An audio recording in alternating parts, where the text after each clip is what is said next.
gbọ́dọ̀ ṣọ́ra o torí àwọn àfà pàápàá jùlọ ọ̀gọ̀rọ̀ nínú àwọn àfà òní Sufi torí pé Sufi gan àwọn wọ́n dá ìyáláyà wàhálà alẹ́ sínú Islam wọ́n jẹ́ káwọn èèyàn máa ṣe pèpèkúpè lẹ́yìn Ọlọ́run torí pé kò sí inú Islam kí ló ń jẹ́ Sufi kò sí inú Islam so àwọn gan wọ́n dá ṣírìkù rẹpẹtẹ kalẹ̀ làwọn ṣéèkù tí wọ́n sọ wọ́n di Ọlọ́run kalẹ̀ tí wọ́n sọ wọ́n ìmí ẹ̀rí tí wọ́n mọ̀ forí balẹ̀ fún ìmí wọ́n mọ̀ yíwájú ẹ̀ báyìí ni so wọ́n ẹbọ ni wọ́n dá kalẹ̀ ń tiwọn torí pé ẹlẹ́bọ ni wọ́n kí wọ́n tó wọnú Islam so ẹbọ yẹn ni wọ́n continue so kò sí nǹkan tó ń jẹ́ Sufi láyé Ànábì sallallahu alaihi wasallam kò sí nǹkan tó ń jẹ́ Sufi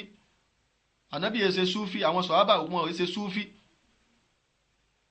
Basra nílò Iraq ni wọ́n ti dá Sufi lẹ̀ àwọn kan ni wọ́n kóra wọn jọ wọ́n pera wọn ní zuhad àwọn aráyésá àwọn fẹ́ máa aráyésá àwọn ọmọ wọ irun tí wọ́n fi aṣọ àgùntàn ṣe òun ló ṣe suf sọ́ọ̀dì wáwò àti faf òun ló ń jẹ́ suf so wọ́n wá ṣe nísbà rẹ̀ wọ́n fi tì òun ló ń jẹ́ sufiyun àwọn Sufi àwọn tí wọ́n ń waṣọ tí wọ́n fi irun àgùntàn ṣe nílẹ̀ Basra nílò ilẹ̀ Iraq ni wọ́n ti dá lẹ̀ àwọn ni wọ́n dá lẹ̀ tí wọ́n sọ pé àwọn fẹ́ máa àwọn òfin àwọn fẹ́ ráyé sá àwọn fẹ́ sáfáyé ká sáfáyé sọ bẹ́ẹ̀ nu aṣọ wíwọ̀ ni so àwọn náà wọ́n kọjá àlà káwá tó sọ pé lẹ́yìn tiwọn àwọn tiẹ̀ tó wò pé tó dà làwọn fẹ́ ti bọ̀ tí bídíà ni bídíà ọmọ jẹ́ kò sí bídíà tó lè àṣà ní tí ò bá ti sí látọjọ́ tọ́lọ́run sọ pé al-yawma akmaltu lakum dinakum wa atmamtu alaykum ni'mati wa raditu lakum al-islam dina ní tí ò bá ti sí ń jọ́ náà bẹ́ẹ̀ nìkan bá dálẹ̀ nú ẹ̀sìn léni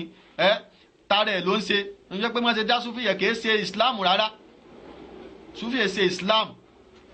ìdàrúdàpọ̀ tí wọ́n mú wá tí wọ́n fẹ́ dà mọ́ Islam ni àwọn ni wọ́n dá wàhálà alẹ́ ẹ gbọ́ lára àwọn nǹkan tí wọ́n ń sọ ìkánú àfa àwọn ló sọ báyìí o pé yá akramal khalqi mali man aludhubi siwaka inda hululil hadithil umami fa inna min judika dunya wa darrataha wa min ulumika ilmal lawhi wal qalami wa min ulumika ilmal lawhi wal qalami. Kí ló sọ ó ní yá akramal khalqi mo pè wọ́ tó lápọ́nlé jù lọ́nú ẹ̀dá ànábì ló ń pè yẹ o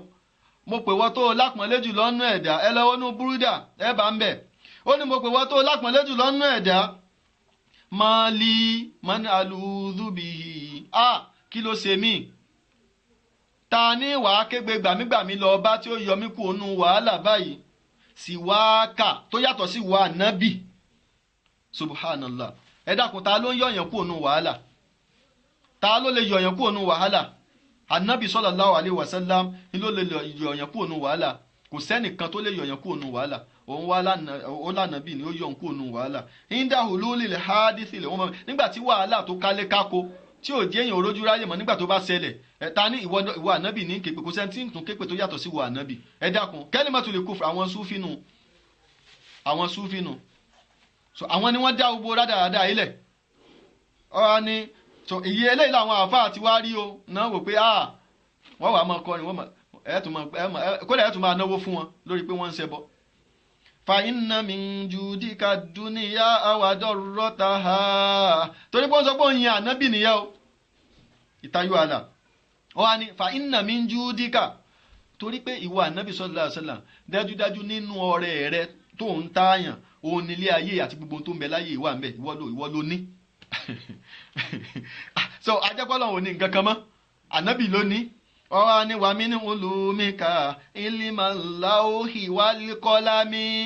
wà mí ní ulumika ilmal lawhi wal qalami nínú ìmọ̀ rẹ ìwọ ló ní ìmọ̀ rẹ òun ní ìmọ̀ láwù ìmọ̀ wàhálà tó ń bẹ lọ́dọ̀ Ọlọ́run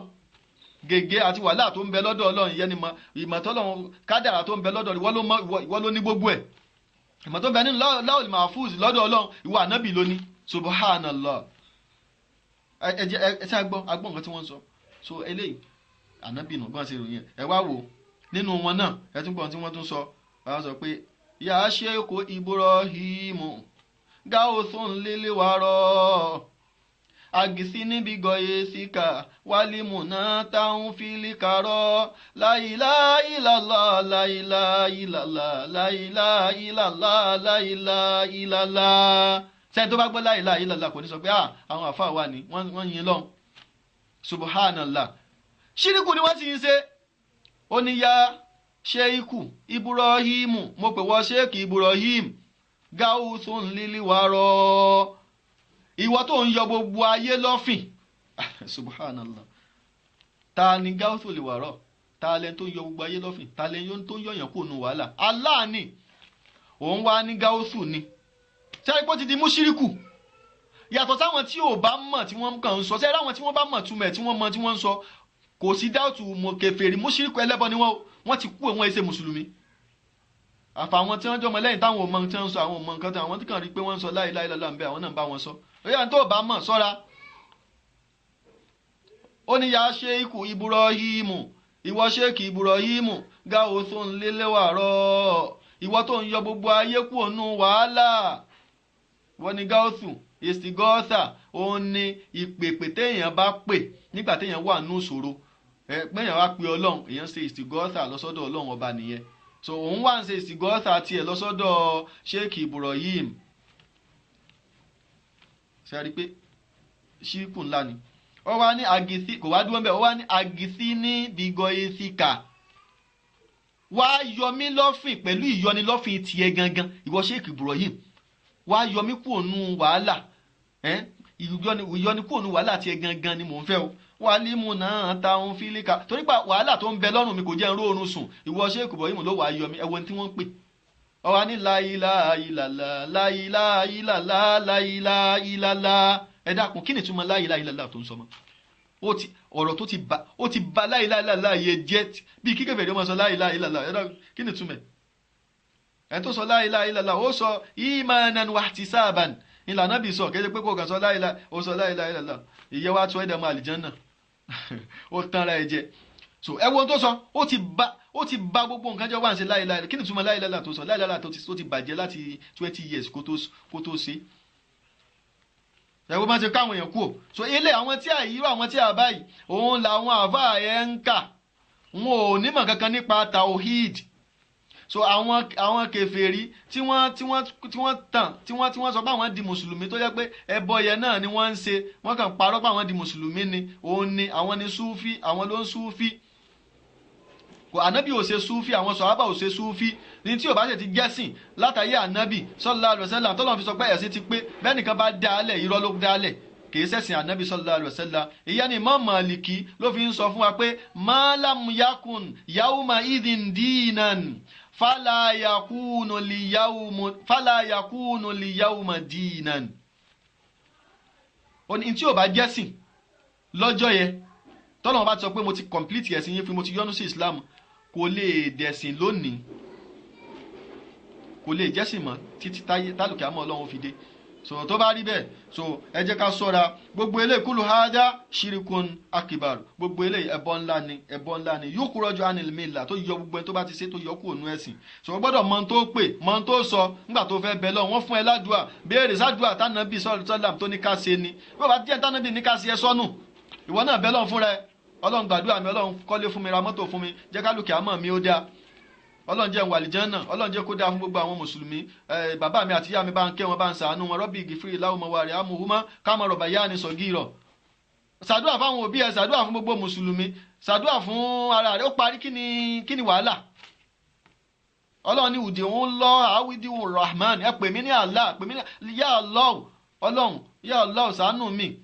ya rahmanu irhamni ya latifu lutufubi kò tún bá làákà ìmú gangan máa sọ pé ya Allah ya Allah ya Allah ya Allah kẹ́yìn kan máa porúkọ rẹ pé ya ìwọ òun jẹ́ Mustapha wà ní ya Mustapha ya Mustapha ya Mustapha ó bi léèrè pé kí ló fẹ́ sọ kí ló ń wọ́rí ẹ sọ nǹkan tó fẹ́ sọ.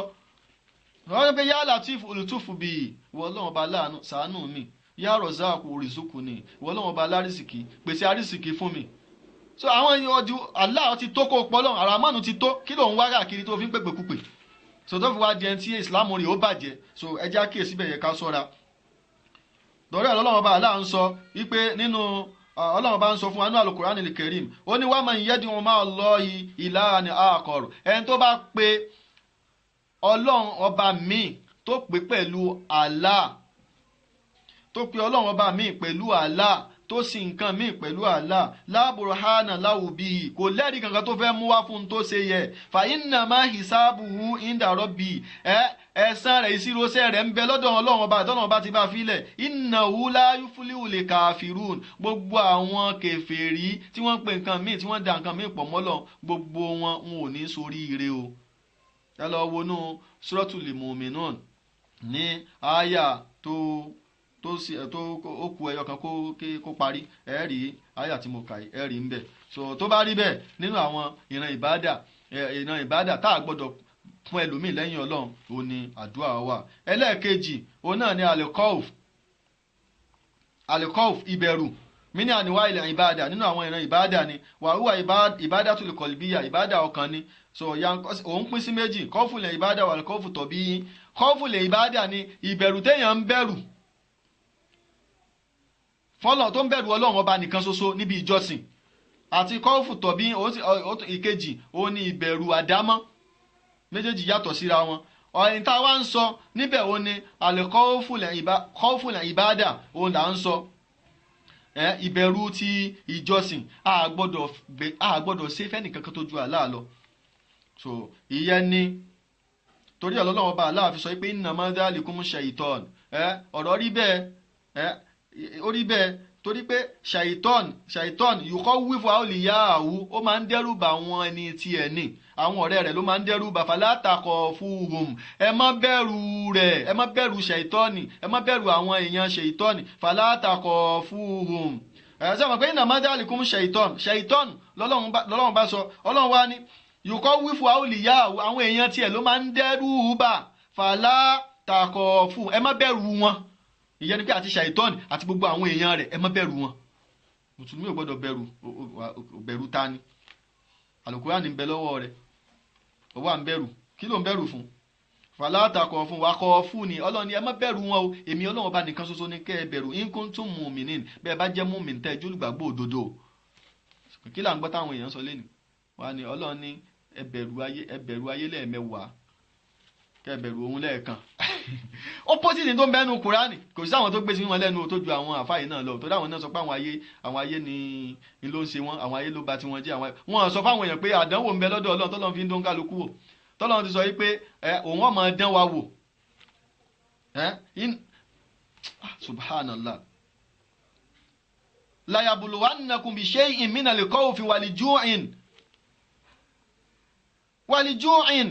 ونقص من الأموال والثمرات وبشر الصابرين الذين إذا أصابتهم مصيبة قالوا إنا لله وإنا إليه راجعون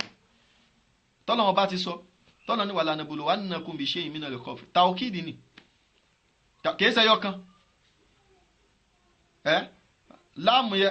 tàwọ́kìdì ni Ọlọ́run tún gbé wá níbẹ̀ yẹ nùnù tàwọ́kìdì thaqila Ọlọ́run tún gbé wá lanabuluwannakum àwọn Ọlọ́run wa máa dán yín wò dandan ẹ̀rà dán wò jẹ́ mùsùlùmí wà ní ìràdánwò bò ẹ̀rà dán wò bí ṣéyìn pẹ̀lú àwọn kan mínà lè kọ́ ẹ̀rù ọmọ bàyín tẹ́lẹ̀ wa ní ọ̀làlà ọ̀làlà pé kinní kan lè ẹ̀rù wà ń báyìí ló wà lọ sọ́dọ̀ àfa instead káàfà sọ fún ẹ pé Ọlọ́run ọba ni yọ wà ní àlà tó lá ayé ló ń ṣe ọ́ báyìí ni o nǹkan tó ṣe ni o kí ni wà ń bẹ tánàbí sọ pé àlà oríṣi mẹ́ta ni àlá mẹ́ta péré ni lọ́bẹ̀ ṣùgbọ́n ọ̀dọ̀ yóò nídìí àlàyé débẹ̀ ṣùgbọ́n ní lọ́bẹ̀ so mẹ́ta ni o lè lálàá rúùyà ìyẹn làlá tó dáa ó ní tó o bá láyẹ dúpẹ́ lọ́dọ̀ Ọlọ́run kò sọ fáwọn tó bá nífẹ̀ẹ́ rẹ̀ kí wọ́n máa bá ẹbẹ̀ lọ́n kí irú ẹ̀ ó ṣẹlẹ̀ pé o lálàá tó dáa báyìí o ó ní aliholimu ń bẹ ìyẹn látọ̀dọ̀ ṣàìtọ́ọ̀nì ni aláàbù pé nǹkan burúkú ṣẹlẹ̀ nǹkan kan sí ẹ o mọ́tò ẹ lájẹ́ǹtì aburú sí ẹ alá látọ̀dọ̀ ṣàìtọ́ọ̀nì ni tó fi ń dẹ́rù bà àwọn èèyàn rẹ̀ ànábì sásán wa ní tó bá ti lárú àlábẹ́ yẹ yí ẹnu sí ọwọ́ òsì ẹ báyìí kó o ṣe báyìí ìtọ́ ò ní jáde afẹ́fẹ́ ni ó jáde wàá túlẹ̀ mẹ́ta bẹ́yẹ wàá dẹ̀ sọ pé a'udhu billahi minash shaitani rajim bó o bá ní kápá dìde kó o ṣàlùwàlà ṣe náfìlà rákà méjì bó ti ṣe Ọlọ́run bó ṣe sọ nìyẹn ó ní aláyé ò ní í ṣe láíláí ó bó bá yẹ pé bákan ló ṣe sùn tẹ́lẹ̀ tó fẹ́ gbé òsì yí padà kó fẹ́ gbé ọ̀tún lélẹ̀ kó kọjú sí kíbla. O sì gbọ́dọ̀ sọ fẹ́ nìkankan, o gbọ́dọ̀ sọ bálàlàbù, o gbọ́dọ̀ sọ fẹ́ nìkan. So ọlọ́run gbọ́dọ̀ sọ kí ló wá dọ́dọ̀ àfa tó ń lọ bá. So nítorí ẹ̀ ló ń jẹ́ kó ń gbà ẹ̀, ó ń gbà ẹ̀ ní àwa ní àlà ìlàyé rẹ̀ ní kíni, ó ní kíni. So yìnyín ní lọ bẹ̀yẹ jìnnà torí nígbà tí wọ́n bá ń sọ̀rọ̀ àlà a sọ gbogbo ẹ̀ náà ládébẹ̀ lẹ́yọ kọ̀ọ̀kan àtàlà àwọn tó ń wóra wọ̀ gbogbo wọn látọ̀ ọwọ́ bọ̀ lẹ́yọ kọ̀ọ̀kan á jẹ́ ká yé mọ̀ irọ́ tí wọ́n ń pa pé gbogbo kí yóò sínú Islam, wọ́n import ẹ̀ wọnú Islam ni àwọn tí wọ́n sì import ẹ̀ wọbẹ̀ náà ni wọ́n import ẹ̀ jáde lọ́ọ́ ṣe nǹkan ẹ̀ ń ta mọ́ pẹ̀rẹ́ mùsùlùmí, lọ́ọ́ ṣe kèfèrí ẹ̀ kó máa ṣàlá ẹ̀, lọ́ọ́ ṣe kèfèrí ẹ̀ kó máa wòràwọ̀ ẹ̀, lọ́ọ́ ṣe kèfèrí ẹ̀ kó máa ṣògùn ẹ̀, kò sínú Islam. bẹ́ẹ̀ bá ti gba Islam ó ti parí, kò nídìí gbogbo ẹ̀ mọ́. Alukurani ti tó fún wa, ọ̀rọ̀ Ànábì sallallahu alaihi wasallam ti tó fún wa. Wa ala rabbina natawakkal, ọlọ́run bá wa lágbára lé. Ọlọ́run tó bá yẹ pé lóòótọ́ lẹ bá jẹ́ mùsùlùmí, wa ala Allahi falyatawakkal, ọlọ́run bá nìkan ní kẹ́ gbára lé. Kí lẹ wá wá káàkiri. So kọ́ọ̀fù, ọ̀rọ̀ nípa kọ́ọ̀fù ni mò ń sọ lọ kásìkò tó lọ lásìkò. So ọlọ́run ní ẹ má bẹ̀rù èmi nìkan ní kẹ́ bẹ̀rù, wàdálíkà bí yáyà kọ́ fọ́ bẹ̀rù láyìn ní kalárúbáwá torí àsìkò. So ìbẹ̀rù a gbọ́dọ̀ bẹ̀rù ẹlòmíì yàtọ̀ sọ́lọ́run níbi tẹ́ nìkan ò ní kápá o. Bí kẹ́nìkan sọ yí pé òun ó pa ọ́, so ní kápá àti pa, sẹ́nìkan ní kápá àti pa yẹn ni kò ṣeé ṣe. So ọ gbọ́dọ̀ bẹ̀rù ẹ̀ nítorí bólóhùn pẹ́ àbó òun ó pọ̀ mọ́ rẹ̀ àbó òun so ẹ gbọ́dọ̀ bẹ̀rẹ̀ gẹ́gẹ́ bá ọ̀pọ̀lọpọ̀ àwọn èèyàn ṣe máa ń bẹ̀rù wọn. Àwọn aláìmọ̀kan ló máa ń bẹ̀rù wọn, wọ́n máa ń bẹ̀rù wọn, àwọn ni wọ́n bẹ̀rù oògùn ọwọ́ wọn, wọ́n bẹ̀rù àwọn àjànú wọn. Rárá, ó gbọ́dọ̀ bẹ̀rù Ọlọ́run bá Allah nìkan ni kó bẹ̀rù. Àìbẹ̀rù wọn yẹ òun làbó tiẹ̀ lọ́lọ́run bó fi ẹ borí wọn. Gbọ̀ngbà tó bá ti ń gbọ̀n tó ń bẹ̀rù wọn, Ọlọ́run bó pa ẹ́ tì ní pé ó ti ẹ̀ bẹ̀rù mi Ọlọ́run. Àti àwọn èèyàn lásán bíi tarẹ̀ lásán ló ń bẹ̀rù, tí ò jámọ́ nǹkan kan ló ń bẹ̀rù, tó lè lanu kó má pàdé tọ́lọ́run bó fi pàdánù ni wọ́n ń bẹ̀rù, tó lè máa lọ tọ́lọ́run lè ní kó má délé tí ó fi parẹ́ ó ní wọ́n ń bẹ̀rù. Ọlọ́run náà wàá fi ẹ́ lẹ̀ pé eléyìí kò ní í mọ́ ni. So lára tọ́lọ́run fi ń gbẹ̀yàn borí ni sẹ́yìn òrí àyìn òrí ẹ̀sà tí ó ti hàn sí iná àbí ẹ̀rí ni. Ṣé gbogbo àwọn àfáà tí wọ́n ṣe kántakàtàn tí wọ́n wà Nàìjíríà tán ṣe kántakàtàn yìí, èyí gbogbo wọn náà ni wọn àfáà Saheed tí wọ́n ń ṣàlàyé fún wọn yìí pẹ̀lú gbogbo ẹ̀. ṣé wọn pé wọ́n ti ń kóra jọ wọ́n sọ pé àwọn kí ló wá dáhùn, kí ló wá ṣe, kí ló wá ṣẹlẹ̀, kí ló ṣẹlẹ̀? Nǹkan kan ò lè ṣẹlẹ̀, wallahi nǹkan kan ò lè ṣẹlẹ̀. Mọ́sẹ̀ndì aburú yóò padà sórí wọn ni, yóò padà sórí wọn direct ni. Kí ló ń jẹ́ bẹ́ẹ̀? Èèyàn dúró tọ́lọ́run, ẹni tọ́lọ́run gbé dìde tẹni kó ṣubú, bí yóò ṣe wá ṣubú yóò ṣojú Ọlọ́run, bí yóò ṣe wá ṣubú yóò ṣojú Ọlọ́run. Nígbà tọ́lọ́run bá gbéyàn dìde, nígbà táwọn ọ̀tá tán pé tán ṣe bẹ́ẹ̀ fún Ànábì sallallahu alaihi wasallam, ṣé Ànábì ṣubú ni? So kò sí nǹkan kan, kò sí nǹkan kan. So Ọlọ́run ọba Allah òun lágbára lé. So tó bá rí bẹ́ẹ̀, so a gbọ́dọ̀ bẹ̀rù, ẹnìkan kan ò gbọ́dọ̀ bẹ̀rù. So ìbẹ̀rù yẹ ṣírìkù gan tún ni, àpáàtì pé ó tún wá ti ṣẹbọ tó yọ ẹ́ kúrò ní Islam, tó bà Islam ẹ jẹ́ pátápátá. Òun ni kó bẹ̀rù ẹ̀dá níbi tí ò ní kápá. So òun ó fògùn, òun ó sàṣì ẹ, òun ó pa ẹ, òun ó ṣe nǹkan kan, kò ní kápá ẹ. Torí pé Ọlọ́run ọba Allah nìkan ló ní kápá kí nǹkan ó ṣe yẹn, òun ó fàárẹ̀ kàn ẹ́. Ọlọ́run ọba Allah nìkan ló ní kápá rẹ̀ lọ́dọ̀, òun ló lè ní kéèyàn sáàrẹ̀, òun ló lè ní kéèyàn gbádùn, kò sẹ́nìkan tó lè dán wò. So tó bá rí bẹ́ẹ̀, irú ìbẹ̀rù yẹ a gbọ́dọ̀ bẹ̀rù ẹ̀dá kankan bẹ́ẹ̀. Ọlọ́run ọba Allah nìkan ṣoṣo ni a gbọ́dọ̀ bẹ̀rù níbẹ̀ yẹ. Àwọn ìbẹ̀rù yẹ ni wọ́n ń pè ní ìbẹ̀rù ìbáàdà, torí pé ọmọ ẹ̀dá èèyàn kan kò ní kápá débẹ̀ yẹ láéláé.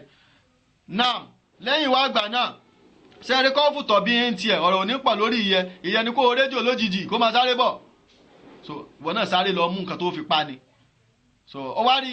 ọkàn gbáriwo lójijì gbáhùn ló bá bẹ̀rù làyà rẹ bá já. So ìyẹ́ ò ṣe nǹkan kan, tọ̀bí yín nìyẹn, kọ́ọ̀fù tọ̀bí yín nìyẹn. So ìyẹ́ ò ṣe pé kọ́ọ̀fù lè ìbádà kọ́ nìyẹn, àlẹ́ kọ́ọ̀fù tọ̀bí yín òun nìyẹn. So gbogbo yẹ Ànábì wa Musa alayhi salatu wa salam nígbà tí wọ́n sọ pé wọ́n fẹ́ pa kíni Ànábì Musa náà ó kúrò nílùú tìbẹ̀rù pé kí wọ́n má rí mu kí wọ́n má. So ìyẹ́ inú kọ́ọ̀fù tọ̀bí yín. Nígbà táwọn olóòṣà àwọn onídán nígbà tí wọ́n sọ kíní ọ̀pá àwọn ilẹ̀ tó dejò kíni ẹ̀rù bà Ànábì Musa náà pé so kọ́ọ̀fù tọ̀bí yín nìyẹn, kò ń ṣe kọ́ọ̀fù lẹ̀ ìbádà. Mọ̀ kọ́ọ̀fù lẹ̀ ìbádà ni tẹ́dẹ̀ ò ní kápá rẹ̀, kò ní kápá rẹ̀. kó wá sọ pé òun ó ṣe fún ẹ kò ní kápá àti fàárẹ̀ kẹ́ kò ní kápá àti pa ẹ́ kò ní kápá àti ṣe nǹkan kan fún ẹ torí pé Ọlọ́run ọba Allah nìkan ni ọba tó lè ṣe so àwọn eléyìí kò tọ́ gbogbo ẹnikẹ́ni tó bá ti lè bẹ̀rù ẹlòmíì lẹ́yìn Ọlọ́run ọba níbi àwọn eléyìí irú ẹni bẹ́ẹ̀ ó di mùṣírikù nìyẹn ò kọ́lọ́run ọba Allah kó mọ̀ sí wá ní mùṣírikù sí ẹ̀ tó a dúró síbi pẹ̀lú àṣẹ Ọlọ́run torí àsìkò ti lọ so torí ẹ̀ láti dúró sí ibi báyìí a máa kọ̀ntínú a máa tẹ̀síwájú tó bá dìgbà mi pẹ̀lú àánú Ọlọ́run abẹ́ Ọlọ́run ọba Allah kọ́lọ́run ọba kó jẹ́ kẹ́mi wá gùn lórí rẹ̀ kọ́lọ́run ọba kó jẹ́ kẹ́mi wá gùn lórí ilẹ̀ kọ́lọ́run ọba kó sì jẹ́ ká lè rí ẹ̀mí gígùn náà ká fi ṣiṣẹ́ olóore àlàáfíà tó pé kọ́lọ́run ọba kó ṣe fún wa ètò sọ́n gbangba káyé pẹ́ Ọlọ́run ò ní jẹ́ ó kú láéláé Ọlọ́run ò ní jẹ́ ó kú láéláé Ọlọ́run ó jẹ́ kó dàgbà jù báyìí lọ yóò wá bímọ káàkiri gbogbo ayé tí a mọ̀ pé ojú kan ló wà báyìí yóò bímọ káàkiri gbogbo ayé tí ò ní sí ìlú tí ò sí tí ó wá jẹ́ àkàbà ńlá bẹ́ẹ̀ lọ́lọ́run ọba Allah yóò ṣe torí pé ìsìláàmù ni ìsìláàmù gangan ni ọlọ́run ọba Allah ẹni tó wá ń darí ẹ̀ náà ni àlùfáà wa Sa'id Shittu ọlọ́run ọba Allah bá wa ṣe àlékún ìtọ́sọ́nà fún wọn àlékún àgbéga àlékún dáadáa ọlọ́run bá bá ní ṣe fún wọn àlékún ìtọ́sọ́nà ọlọ́run ọba àlékún dáadáa àlékún ìbẹ̀rù ọlọ́run bá wa ṣe fún wọn ipò ọ̀tá ọlọ́run ní tí ó ká wọn láéláé wala la ilaha illallah wala la ilaha illallah wala la hawla wala quwwata illa billah subhanaka allahumma bihamdik ashhadu an la ilaha illa anta astaghfiruka wa atubu ilaik assalamu alaikum wa rahmatullahi wa barakatuh.